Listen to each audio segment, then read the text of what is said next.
Miss Amy Marcos? Tahimik ka, no? Nasupalpal ka ba ng nanay ni Tantoko? Yan ang hirap sa inyo eh. Di kayo nag-iisip. Akala nyo matutuwa sa inyo yung pamilya na sigawan nyo sa social media na kasangkot pa ang First Lady sa pagkamatay ng isang tao. O pinalagan ka nung nanay, ni Tantoko, na hindi kasali ang First Lady sa pagkamatay ng anak niya.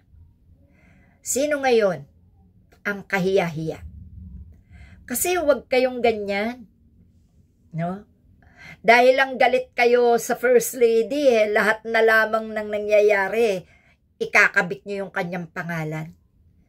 Intindi nyo rin naman talagang magtanim ng galit, Ano man ang mangyari, hipag mo pa rin yan.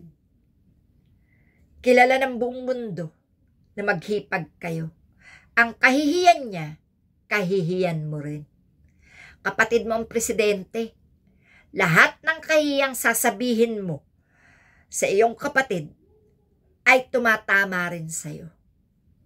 Bakit ganyan kayo, kayong mayayaman?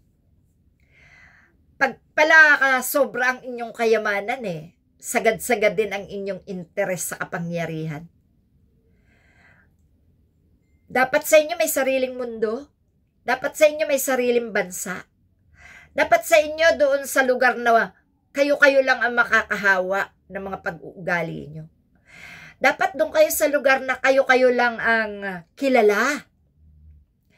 At wag dito sa Pinas kasi madadamay ang mga Pilipino. Dapat yung bansa nyo na pinagkakalatan nyo ng mga kasinungalingan nyo, ng mga kalokohan nyo, dapat sariling nyong pangalan ang nakapangalan. Dapat meron kayong Marcos country. Di ba? Oh, Amy country. No?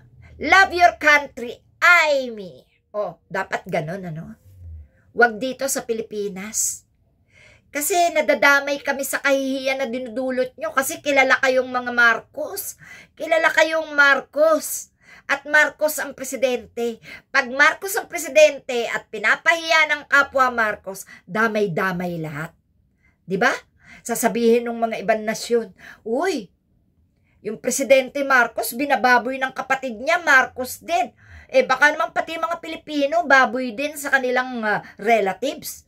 Diba? Kakahiya ka. Sipin mo, isangkot mo yung hipag mo sa ganong kalaking issue, patay, namatay, nang dahil sa cocaine. Ang itinuturo mo, hipag mo, grabe ka naman. Wag ganun, ha? Kung ikaw may dugong Marcos, mahalin mo ang Marcos. Huwag may pagkanulo sa isang Duterte. Kasi hindi ka naman Duterte. Nakakahiya tuloy. Nakakahiya, di ba?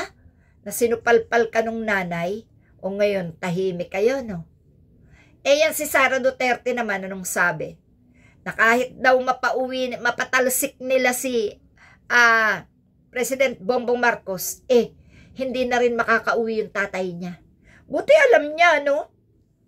At paano niya naman mapapatalsik yung presidente?